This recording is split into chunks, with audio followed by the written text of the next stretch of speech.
5 సంవత్సరాలుగా ఒక ప్రధాన అర్చకుడిగా, వంశపారంపర్య ప్రధాన అర్చకుడిగా, ఆగమ సలహాదారుగా మా పెద్దలు చూపిన ద్రోవలో నేను నడుస్తూ స్వామివారికి ఎటువంటి అసౌకర్యం కలగకుండా ఆరాధనలు జరగడంలో నేను చాలా ప్రత్యేకమైన శ్రద్ధ వహించి, ఏదైనా అపచారం జరిగినప్పుడు అది అధికారుల దృష్టికి తీసుకువెళ్ళి దానిని సరిచేయడానికి వాళ్లకు సరైన సలహాలు ఇచ్చి స్వామివారిని ప్రసన్నం చేసుకోవడం కోసం ఎంతో ప్రయత్నం చేశాను. మనకు అన్నం పెట్టే దేవుడికి మనం శుచిగా, శుభ్రంగా, తాజాగా ప్రసాదాలు తయారు చేసి స్వామివారికి నివేదన చేయడం అనేది మనం భక్తులు ఎన్నో జన్మల్లో చేసుకున్న మహాపుణ్యం. కానీ అందులోనే కల్తీలు జరగడం, స్వామివారికి సరైన వేళల్లో సరైన పరిమాణాల్లో స్వామివారికి నైవేద్యం కాకపోవడం అనేది చాలా విచారకరమైన విషయం. అందులోనూ ఆగమ శాస్త్ర ప్రకారంగా ఆవుకు ఆగమ కార్యక్రమాల్లో ఎంతో విలువైన స్థానం ఉంది. గోక్షీరం కానీ, ఆవు పాలతో స్వామివారికి అభిషేకం జరుగుతుంది. సుప్రభాతంలో ఏకాంత సేవలో నివేదన జరుగుతుంది. ఆవు పెరుగుతో స్వామివారికి దధ్యోదనం మొదలైన ప్రసాదాలు తయారు చేసి నైవేద్యం పెడతాము. ఉత్సవాల అభిషేకాల్లో గోదధ్యి వాడతాము. గోఘృతం అనేది స్వామివారికి నైవేద్యాల్లో, అన్నప్రసాదాల్లో, పణ్యారాలనే లడ్డు, వడ మొదలైన ప్రసాదాల్లో వాడతాము. అలాగే గోమూత్రం కానీ, గోమయం కానీ, యాగశాలను కానీ, ఆలయాన్ని కానీ శుద్ధి చేయడానికి వాడతాము. అటువంటి పవిత్రమైన గోవు యొక్క ఘృతాన్ని కల్తీ చేయడం అనేది, అది స్వామివారికి, మనకు జీవితాన్ని ఇచ్చే స్వామివారికి ఇటువంటి అపచారం జరగడం అనేది చాలా విచారకరమైన విషయం. ఇవన్నీ చూసే పాపం కూడా మనం చేశామా అనిపిస్తుంది ఒక్కొక్కసారి. దీన్ని ఎన్నోసార్లు అప్పటి ఈఓ గారికి, చైర్మన్ గారికి దృష్టికి తీసుకెళ్ళి, ఇలా ప్రసాదాల నాణ్యత సరిగ్గా లేదు, ముందులాగా లేదు, ప్రసాదాల పరిమాణాలు స్వామివారికి సరిగ్గా నివేదన కావడం లేదు, సరైన ఆగమ ఉక్తమైన కాలాల్లో స్వామివారికి నైవేద్యాలు జరగడం లేదని ఎన్నోసార్లు దృష్టికి తీసుకెళ్ళాం. కానీ లాభం లేకపోయింది. దీనికి మరొక కారణం, నాది ఒంటరి పోరాటం అయిపోయింది. నాకు ఈ విషయాల్లో సహకరించేదానికి నా తోటి అర్చకులు ఎవరు కూడా వారి వారి వ్యక్తిగత కారణాల వల్ల ముందుకు రాలేదు. ప్రధాన పరిచారకులైన వాళ్ళు రాలేదు. కాబట్టి ఇది ఈ 5 ఏళ్ళు నిరభ్యంతరంగా ఈ మహాపాపం జరిగిపోయింది. ఒక సైంటిస్ట్గా ఈ నెయ్యి యొక్క పరీక్షల యొక్క ఫలితాలు కూడా నేను చూశాను, ల్యాబ్ రిపోర్ట్స్ చూశాను. ఇందులో కూడా వెజిటబుల్ ఫ్యాటు, అనిమల్ ఫ్యాటు, జంతువుల యొక్క కొవ్వు పదార్థం, స్థావరాల యొక్క, జంగమాల యొక్క కొవ్వు పదార్థాలు కలిసినట్టుగా ల్యాబ్ రిపోర్ట్ను చూశాను. పరిశుద్ధమైన ఆవు పాలతో తయారు చేసిన నెయ్యిలో అది స్థావరమైనా కానీ, జంగమైనా కానీ కొవ్వు పదార్థాలు కలవడానికి వీలు లేదు. అది ఇంప్యూరిటీస్ కింద లెక్క వస్తుంది. ఇప్పటి ప్రభుత్వం పదవికి రాగానే తిరుమలను ప్రక్షాళన చేస్తామని తిరుమలలోనే ముఖ్యమంత్రి గారు సెలవిచ్చారు. దానికి తగినట్టు ఎన్నో చర్యలు తీసుకున్నారు కూడా. ఇది అనుకోకుండా బయటపడిన విషయం. దీనికి కూడా పరిహారంగా కర్ణాటక డైరీ నుంచి నందిని మార్కు నెయ్యిని, శుద్ధమైన ఆవు నెయ్యిని మళ్ళీ కొని స్వామివారికి ప్రసాదాలు తయారు చేయించడానికి ప్రభుత్వం నిర్ణయం తీసుకుంది. చాలా హర్షణీయమైన విషయం.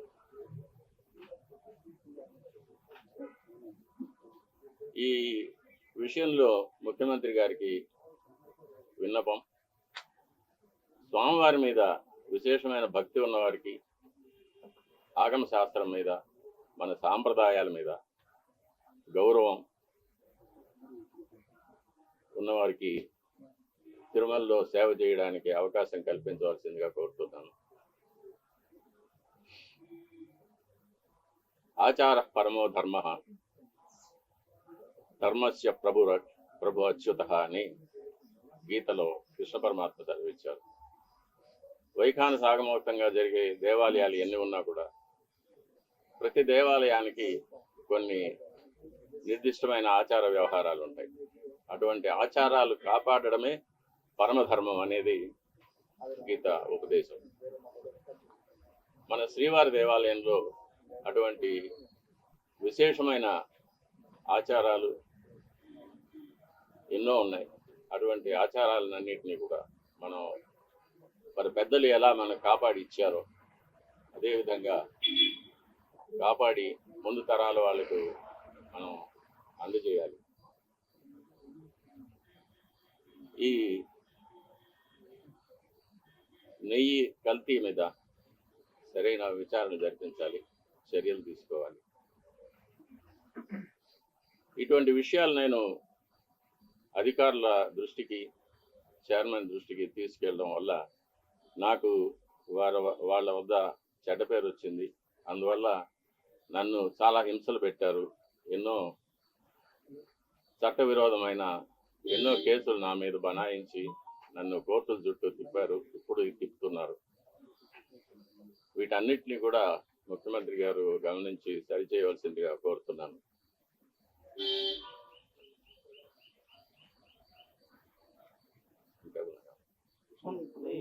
గత ఈవోగా పనిచేసినటువంటి ఎల్వి సుబ్రహ్మణ్యం తిరుమల అపచారం జరిగింది. ఏదైతే ఆ నెయ్యి ట్యాంకర్లు కానీ కోర్టు మొత్తం శుభ్రం చేసి సంప్రోక్షణ చేసి తర్వాత ప్రసాదాల తయారీ విధానం చేయాలని చెప్పారు. వైఖాన సాగమ శాస్త్ర ప్రకారంగా తిరుమలలో అపచారాలు జరిగితే వాటికి ఎన్నో విధాలైన శుద్ధీకరణ కార్యక్రమాలు చెప్పబడి ఉంది. లఘు సంప్రోక్షణాలను కానీ, జల సంప్రోక్షణాలను కానీ, పూర్తిగా పుణ్యావాచనం మాత్రం చేయడం కానీ, లేక మహాసంప్రోక్షణలు చేయడం కానీ, ఆయా అపచారాల యొక్క పరిమితిని బట్టి, ఆయా అపచారాల యొక్క లక్షణాలను బట్టి దాన్ని ఆగమ శాస్త్రం నిర్ణయిస్తుంది. దీనికి మనం ఆగమ శాస్త్ర నిపుణుల వద్ద అభిప్రాయం తీసుకోవాల్సి ఉంటుంది. కానీ ఇప్పుడు ఉన్న ఆగమ సలహాదారుల కమిటీ అనేది పూర్తిగా తిరుమల తిరుపతి దేవస్థానం ఉద్యోగులతో కూర్చబడింది కాబట్టి వారికి ఒక స్వతంత్రమైన అభిప్రాయం ఇచ్చే ధైర్యం లేదు. కాబట్టి దీన్ని బయటి రాష్ట్రాల నుంచి కానీ, మన రాష్ట్రంలోని వివిధ దేవాలయాల నుంచి కానీ వైఖాన సాగమ శాస్త్రంలో సరైన అనుభవం, విద్య ఉన్న వారి చేత మనం వారితో సంప్రదించి మనం దీనికి శుద్ధీకరణ చర్యలు చేపట్టవలసి అవసరం ఎంతైనా ఉంది. ఇది నెయ్యి టెస్ట్కి పంపించింది జూలై 17. జూలైలో వచ్చిన నెయ్యిని టెస్ట్కి పంపించారు. అప్పటికి ప్రభుత్వం కూడా మారిపోయింది. ఇప్పుడున్న ప్రభుత్వం ఉంది. అప్పుడు వచ్చిన నెయ్యిని టెస్ట్కి పంపించారు. దీనికి సంబంధించి ఏమంటారు? అది నాకు ఆ వివరాలన్నీ తెలీదు. నేను చూసిన ల్యాబ్ రిపోర్ట్ దాని మీద వచ్చిన వార్తల మీద నేను స్పందిస్తున్నాను. కానీ నెంబర్లు కూడా 2 రకాలుగా ఉన్నాయి. రెండింటి కూడా పోలిక లేదని చెప్తున్నారు. దీని ఏమైనా మీరు గుర్తించారా? టీటీడీ ఆఫీసర్స్ ఏమైనా మాట్లాడారు? ఎవరు ఏ ప్రభుత్వం అయినా కానీ, ఏ అధికారి అయినా కానీ స్వామివారికి ఆగమోక్తంగా జరగవలసిన కార్యక్రమాలు, పూజలు, అభిషేకాలు, అలంకారాలు, ఆరగింపులు ఇవన్నీ కూడా శాస్త్రోక్తంగా జరిపే వరకు ఎటువంటి విమర్శలు ఉండవు, భక్తులకు ఎటువంటి బాధ ఉండదు. కాబట్టి ఎవరు వచ్చినా కూడా స్వామివారు మనకందరికీ అధికారి అని, స్వామివారిని తృప్తిపరచడం వల్ల మనమందరం క్షేమంగా ఉంటామనే ఒక నమ్మకంతో మన సనాతన ధర్మం మీద ఉన్న నమ్మకంతో మనం నడుచుకుంటే అందరూ క్షేమంగా ఉంటాము. ఇందులో ప్రభుత్వం, ఈ ప్రభుత్వం ఆ ప్రభుత్వం అనేదో, లేకపోతే దీనివల్ల ఎవరు లాభపడతారు ఎవరు నష్టపడతారు అనేది విషయం కాదు. ఇది లౌకికమైన విషయం కాదు, ఇది దైవికమైన విషయం, ఆగమ శాస్త్ర సంబంధమైన విషయం. కాబట్టి ఆ సంబంధంగానే నేను కూడా ఈ విషయంలో నేను మాట్లాడుతున్నాను. సో గతంలో మీరు స్వామివారికి నివేదనలు సరిగ్గా చేయటం లేదని చెప్పి ఆరోపించారు. ప్లస్ గత 5 ఏళ్ళలో కూడా అధికారులకి పాలక మండలి దృష్టికి కూడా తీసుకెళ్ళాను, అయినా ఇలాంటి చర్యలు తీసుకోలేదన్నారు. ఇప్పుడు ప్రభుత్వం మారాక స్వామివారికి నివేదనలు సక్రమంగా జరుగుతున్నాయి. నేను గత ప్రభుత్వం నా పైన చేసిన కొన్ని కోర్టు కేసుల వల్ల నేను ఆలయానికి దూరంగా ఉండవలసి వచ్చింది. అంటే ప్రధాన అర్చక పదవికి దూరంగా ఉండవలసి వచ్చింది. నేను ప్రధాన అర్చకుడిగా చేయవలసిన నా కార్యక్రమాలు నేను చేయకుండా నన్ను నిలిపివేశారు. కాబట్టి ఇప్పుడు ఎలా జరుగుతున్నది అనేది ఇప్పుడున్న ప్రధాన అర్చకులు, ఆగమ సలహాదారులు వాళ్ళు చూసుకోవాల్సిన వాళ్ళ యొక్క కైంకర్యాలు. గతంలో మీ అభ్యంతరాలు ఎవరు పట్టించుకోలేదు స్వామి? ఎన్నోసార్లు ఇది దృష్టికి తీసుకువచ్చాను, ఈఓ గారి దృష్టికి, చైర్మన్ గారి దృష్టికి, కానీ ఎవరు దీన్ని పట్టించుకోలేదు. కాబట్టి అది అలాగే జరుగుతూనే వచ్చింది. దాన్ని చూసి బాధపడటం తప్ప నేను ఇంకేమీ చేయలేకపోయాను. దీనివల్ల నేను చాలా ఇబ్బందులు పడాల్సి వచ్చింది. అయినా పర్వాలేదు, మా స్వామి కోసం నేను ఇది చేస్తున్నాను. మా స్వామి తృప్తిగా నైవేద్యాలు స్వీకరించి ప్రసన్నుడుగా ఉండి భక్తులను అనుగ్రహిస్తే అంతే చాలు. నా ఇబ్బందులు అది నాకు, దాని గురించి నాకు ఎటువంటి కష్టం లేదు. గతంలో శ్రీవారి ఆలయం పైన విమానం పోతే రాష్ట్రానికి దేశానికి అపచారం అని చెప్పి మీరు చెప్పారు, పాలకులకు కూడా ఇబ్బంది అన్నారు. ఇప్పుడు శ్రీవారి ఆలయంపై విమానాలు నిత్యకృత్యంగా మారుతుంది. దీనివల్ల కూడా రాష్ట్రంలో ఇప్పుడు విజయవాడలో జరిగిన విపత్తు కావచ్చు, ఇలాంటివన్నీ సంభవిస్తుంది అనుకుంటారు. ఇది నా పరిధిలో ఏదైనా అపచారం జరిగినప్పుడు దాన్ని అధికారుల దృష్టికి తీసుకువెళ్ళడం ఒక్కటే ఒక అర్చకుడిగా, ఒక భక్తుడిగా నా కర్తవ్యం. అది దాని మీద చర్యలు తీసుకోవాల్సింది దానికి సంబంధించిన అధికారులు కానీ, ప్రభుత్వాలు కానీ, వారి యొక్క కర్తవ్యాలు అవి. దాని గురించి నేనేమి చెప్పలేను. గతంలో మీరు కోర్టులో కూడా తవ్వకాలు జరిగాయని కూడా చెప్పారు సార్, దాని మీద ఏమన్నా? కోర్టులో సమాచారం లేకుండానే తవ్వకాలు జరిగాయనేది గతంలో కూడా మీరు చెప్పారు. పింక్ డైమండ్ కూడా ఒకటి కలిసి లేదని చెప్పారు. వీటికి సంబంధించి ఇప్పటి వరకు మీరు దాని మీద ఏమన్నా స్వామి, ఇప్పుడు మీరు కైంకర్యాల్లో లోపాలు జరిగినాయి అంటున్నారు కదా, ఎటువంటి కైంకర్యాల్లో ఏ లోపాలు జరిగినాయి స్వామి? చెప్పాను కదా, ఇదే ప్రసాదాల్లో కల్తీ జరగడం అనేది ఒకటి. అది ప్రసాదాలు తిన్నప్పుడు కానీ, ప్రసాదాలు చూసినప్పుడు కానీ అది ప్రతి భక్తుడికి అర్థమైపోతుంది. ఇందులో ముందు ఉన్న సువాసన లేదు, రుచి లేదు, పవిత్రత లేదనేది. అలాగే అన్నప్రసాదాల్లో కూడా ఈ కల్తీ నెయ్యి వాడి పొంగలు, చక్కెర పొంగలి, సీర మొదలైన వాటిలో కూడా ఇది కలిపి ఉన్నారు. ఇది స్వామివారికి మా చేతులతోనే నైవేద్యం చేయవలసిన దురదృష్టం కూడా మాకు ఏర్పడింది.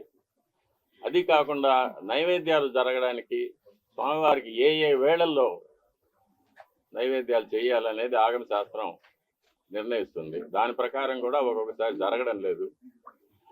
నైవేద్యం చేయవలసిన సమయాన్ని కూడా కుంచించి 10 నిమిషాల్లో అయిపోవాలి, 15 నిమిషాల్లో అయిపోవాలి అనేది అర్చకుల మీద ఒక ప్రెషర్ పెట్టడం, త్వరగా ముగించదని చెప్పి వాళ్ళని తరమడం, ఇవన్నీ కూడా జరుగుతూ ఉన్నాయి. ఇవన్నీ కూడా స్వామివారికి జరిగే అపచారాల కిందగా. సేవల్లో ఏమన్నా లోపాలు గుర్తించారా స్వామి? స్వామివారి చేసేటువంటి సేవల్లో నేనున్నంత వరకు ఎటువంటి లోపాలు లేకుండానే చూసుకున్నాను. ఏదైనా అపచారాలు ఉంటే నేను అధికారుల దృష్టికి తీసుకువెళ్ళాను.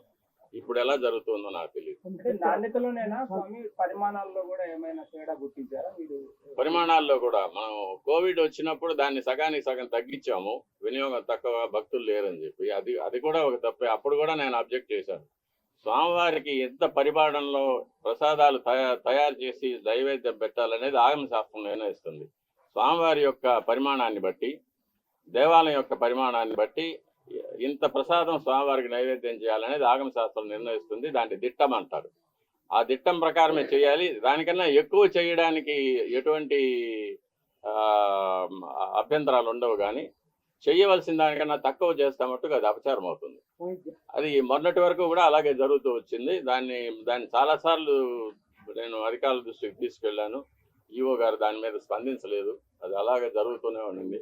ఇప్పుడు ప్రభుత్వం స్పందించి స్వామివారికి ప్రసాదాలు అనేకంగా తయారు చేసి, నాకు తెలిసినంత వరకు మేము కైంకర్యం చేసేటప్పుడు గరుడ సేవ నాడు బంగారు వాకిలి వరకు సుమారుగా ఒక 100 గంగాళాలు ప్రసాదం నైవేద్యం పెట్టేవాళ్ళం. కాబట్టి దానికి అప్పర్ లిమిట్ అనేది లేదు. ఇంతకన్నా ఎక్కువ చేయకూడదు అనేది ఎప్పుడు లేదు. కానీ తక్కువ చేయడం మట్టుకు అపచారం అవుతుంది. దాన్ని ప్రభుత్వం దృష్టికి తీసుకెళ్తున్నాము.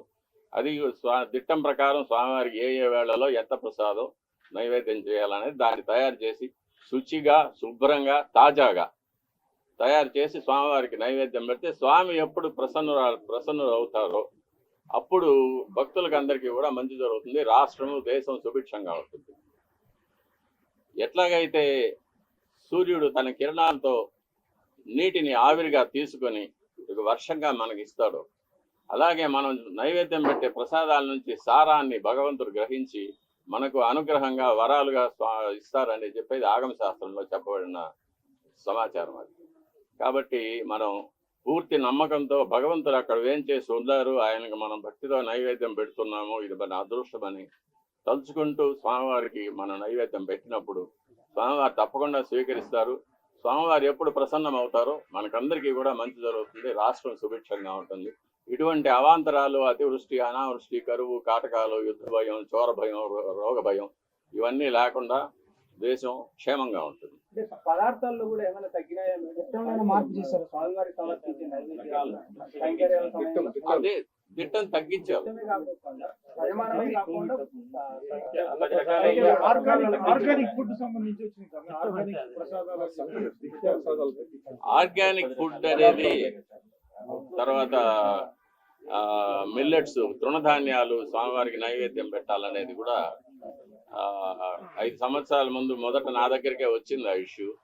అతను తయారు చేసి అతను పండించే అతనే నా దగ్గరికి వచ్చాడు, ఇవి స్వామివారికి నైవేద్యం పెట్టాలంటే నేను చెప్పాను, అయ్యా 100 సంవత్సరాలుగా వస్తున్న ఆచారాన్ని మార్చడానికి వీలు లేదు.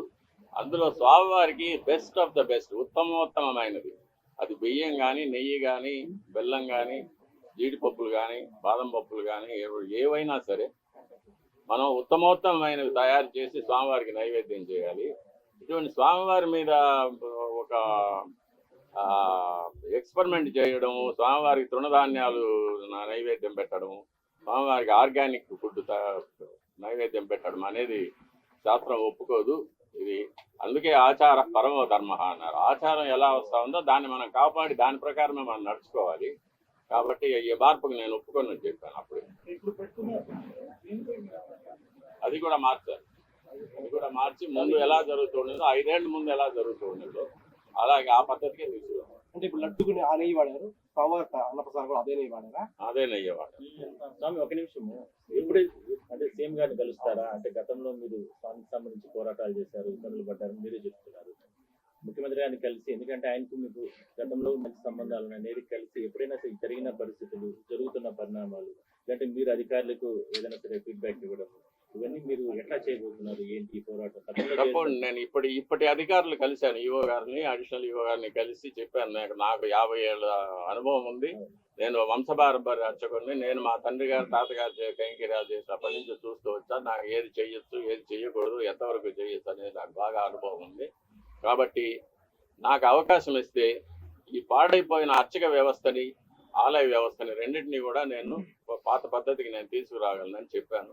ముఖ్యమంత్రి గారిని కూడా కలవడానికి ప్రయత్నం చేస్తున్నాను. ముఖ్యమంత్రి గారిని కూడా కలిసి నేను ముందుగా వారు ప్రభుత్వానికి రావడానికి శుభాకాంక్షలు చెప్పిన తర్వాత, ఇలా ఆలయంలో ఇలా జరిగింది 5 ఏళ్ళుగా, ఇటువంటి అంటే కొన్ని విషయాలు ఎవరికి తెలియదు కూడా, అటువంటి విషయాలు, కొన్ని అపచారాలు జరిగినవన్నీ కూడా చెప్పి వీటిని సరిదిద్దడానికి నాకు ఒక అవకాశం ఇవ్వాల్సిందని చెప్పి రిక్వెస్ట్ చేస్తాను. తప్పకుండా ముఖ్యమంత్రి గారు దీన్ని పరిశీలిస్తారని నమ్మకం నాకు. మీరు 50 ఏళ్ళుగా పనిచేస్తున్నారని చెప్పారు స్వామి, ఇంతవరకు ఇటువంటి ఘటనలు ఎప్పుడు చోటు చేసుకుంటారా? ఎప్పుడూ లేదు. ఎప్పుడు స్వామివారి ప్రసాదాల్లో కల్తీ జరగడం అనేది ఇంతవరకు నాకు తెలిసి ఎప్పుడు ఈ 50 ఏళ్ళ అనుభవంలో ఎప్పుడు జరగలేదు. ఎప్పుడైనా కూడా నేను చిన్నప్పుడు కూడా తిరుమలకి వస్తే స్వామివారి దేవాలయం చుట్టూ నెయ్యి గమగమలు ఎప్పుడు ఉండేది. నెయ్యి చేతితో తీసుకుంటే నెయ్యి అలా కారిపోతూ ఉండేది చేతి నుంచి. అంత రుచిగా అమృతం లాగా ఉండేది ప్రసాదాలు కానీ పన్యారాలు కానీ. సమృద్ధిగా భక్తులకు అందరికీ సమృద్ధిగా ప్రసాదాలు పంచేవాళ్ళం. ఇప్పుడు అది కూడా లేదు. ఉదయం ఒక గంట సేపు అన్న ప్రసాదాలు వస్తాయి, తర్వాత లడ్లు ఏదో పంచేస్తూ ఉన్నారు. అన్న ప్రసాదాలు భక్తులకి అందరికీ కూడా చేరడం లేదు.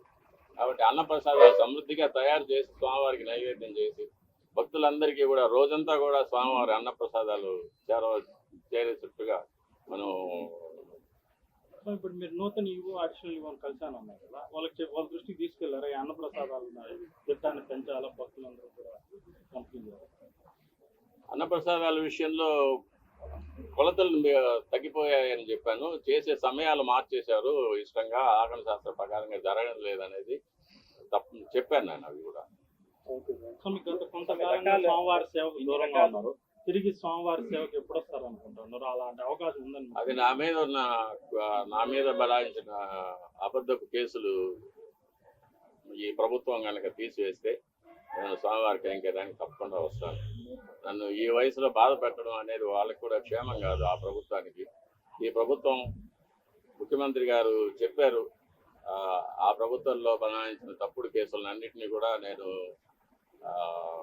తీసివేసి అందరికీ రిలీఫ్ కలిగిస్తాననేది.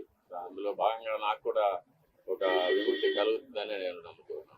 అంటే తను ఇట్లా బహిరంగంగా చేయడం ద్వారా ఏదో అంతర్గతంగా విచారణ చేసి జరుగుతున్న లోపాలను సరిచేయకుండా బహిరంగపరచడం ద్వారా స్వామివారి మీద ఉన్న భక్తి, అదేవిధంగా విశ్వాసం సన్నగిల్లేందుకు కానీ లేకపోతే హిందూ భావాలు దెబ్బతినేందుకు కానీ అవకాశం లేదనుకుంటున్నాను. అంటే నేను అధికారుల దృష్టికి తీసుకుపోవడం వరకే నా బాధ్యత. అది దాని మీద చర్యలు తీసుకోవడము, ఎటువంటి చర్యలు తీసుకోవాలనేది వాళ్ళు నిర్ణయించుకుంటారు. వాళ్ళ కారణాలు నాకు సంబంధం లేదు.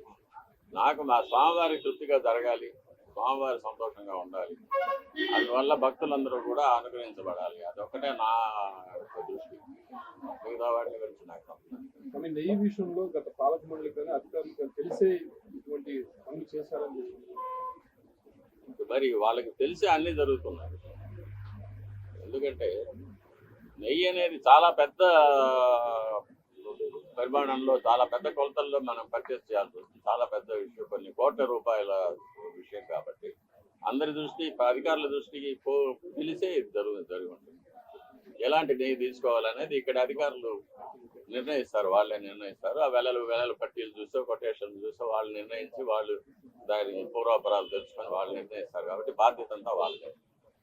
టీపీలో కూడా వచ్చిన ప్రతి దాన్ని కూడా టెస్ట్ చేసే ల్యాబ్ ఉంది, దాన్ని చెక్ చేసిన తర్వాతే ఇవన్నీ కూడా తీసుకుంటారు. లేదంటే రిటర్న్ పంపించే ఆచారం ఎప్పటి నుంచో ఉంది. అంటే గత ప్రభుత్వం కానీ అంతకుముందు ప్రభుత్వాలు కానీ ఏం పట్టించుకోకుండా వచ్చినవన్నీ తీసుకుంటున్నారు. ఏమో ఆ శాంపుల్స్ లో కూడా ఏదైనా గోల్మాల్ జరిగి ఉండొచ్చు. పరీక్షకు వచ్చే నెయ్యి మంచి నెయ్యి పంపించి యాక్చువల్గా సప్లై చేసే నెయ్యి వేరే క్వాలిటీ పంపించవచ్చు. ఎందుకంటే అంత అధికారుల పరిధిలోనే జరుగుతుంది. ఇప్పుడు ల్యాబ్ ఉండదు, ల్యాబ్ కిందకే పెట్టి పరీక్షిస్తే సరిపోతుంది. ఇక్కడికి టన్నులు కొద్ది లారీలు వస్తుంటే అన్నింటినీ పరీక్ష చేయడానికి ఉండదు. ల్యాబ్ కిందకి దించి ఇబ్బంది ఏమైనా ఉంటుందా? ఒకటి దీనికి అన్నిటికీ కూడా మళ్ళీ మనం వెనక్కి వెళ్లాల్సి వస్తుంది. చిత్తశుద్ధి అనేది ఉండాలి. నిజమైన భక్తులు అధికారులుగా ఉండి, అన్ని చోట్ల స్వామివారి భక్తులుగా ఉండి, స్వామివారికి బాగా కైంకర్యాలు జరగాలని, నైవేద్యాలు జరగాలనే ఒక మంచి సామాజిక దృష్టి ఉంటే ఇటువంటి తప్పులు జరగడానికి వీలుండదు. మనం ప్రతి ఒక బాధ అన్నానికి ఒక మెతుకు పదం, ఒక మెతుకు పట్టి చూస్తే అన్నం సరిగ్గా ఉందా లేదా తెలిసిపోతుంది కదా. అలాగే శాంపుల్స్ నేను ల్యాబ్ లో చేశాను కదా, పిహెచ్డి ల్యాబ్ లోనే చేశాను.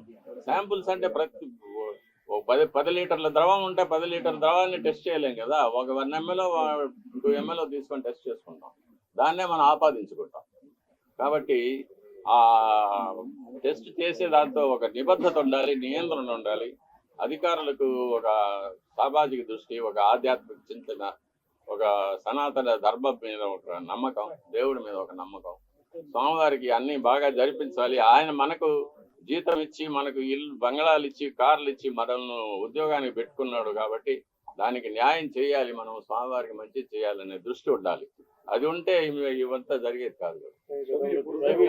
టీటీడీ చైర్మన్ ఉన్నారు. వాళ్ళు ఈ ప్రసాదాల మీద ఏమైనా స్పందించారా, లేకపోతే ఇట్లాంటివి ఏమైనా మీ దృష్టి కూడా వచ్చారు ఈ ప్రసాదాలు? నా దృష్టికి వచ్చింది, నేను అధికారుల దృష్టికి తీసుకెళ్లాను, కానీ వీళ్ళెవరూ నాకు సహకరించలేదు. అంటే ఈ రిపోర్ట్ వచ్చింది కాబట్టి మీరు స్పందించారు. ఇప్పుడు మరి ఇంతకుముందు నుంచి కూడా 5 ఏళ్ల నుంచి కూడా నాణ్యత తగ్గిందని మీకు తెలుస్తా ఉంది, కానీ చెప్పలేక మరి ఈ రిపోర్ట్ చెప్పాను నేను దృష్టికి తీసుకెళ్లాను, ఈఓ గారికి, చైర్మన్ గారికి దృష్టికి తీసుకెళ్లి చెప్పాను చాలాసార్లు. మెకానిజం కూడా టీటీడీ కేవలం నెయ్యి మాత్రమే కల్తీ అని చెప్పేసి అనుకుంటున్నారా? అన్ని వస్తువులు సరైన లేదు, ఇంతకుముందు రిపోర్ట్ లో జీడిపప్పు కూడా పురుగులు పట్టింది వచ్చిందని దాన్ని రిజెక్ట్ చేస్తున్నారు. శనగపప్పు అన్నిట్లోనూ కల్తీ వస్తుంది, కల్తీ వచ్చింది, రిపోర్ట్లు ఉన్నాయి. ఈ 5 years లో ఈ పర్చేజ్ చేసినటువంటి టీటీడీ ప్రతి ట్యాంకర్ ని కూడా క్షుణ్ణంగానే ల్యాబ్ రిపోర్ట్ తీసుకుంటుంది, ఆ తర్వాతనే అలౌ చేస్తుంది.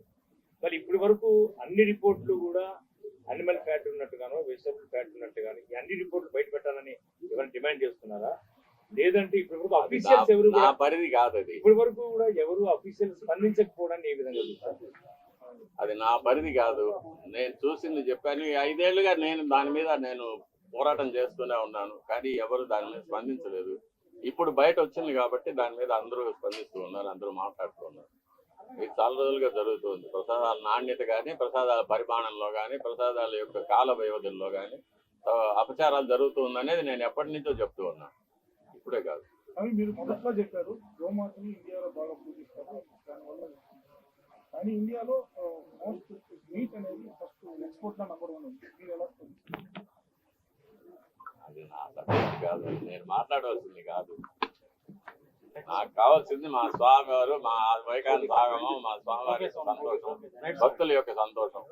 అది తప్ప నాకు లోకేష్ వచ్చినాడు, పవన్ కళ్యాణ్ గారు కూడా ఏమైనా కలుస్తారా? లోకేష్ బాబు వచ్చినాడు తిరుపతి, ఆయన ఇవాళ కలుస్తారా, లేదా పవన్ కళ్యాణ్ ఏమైనా కలవబోతున్నారు?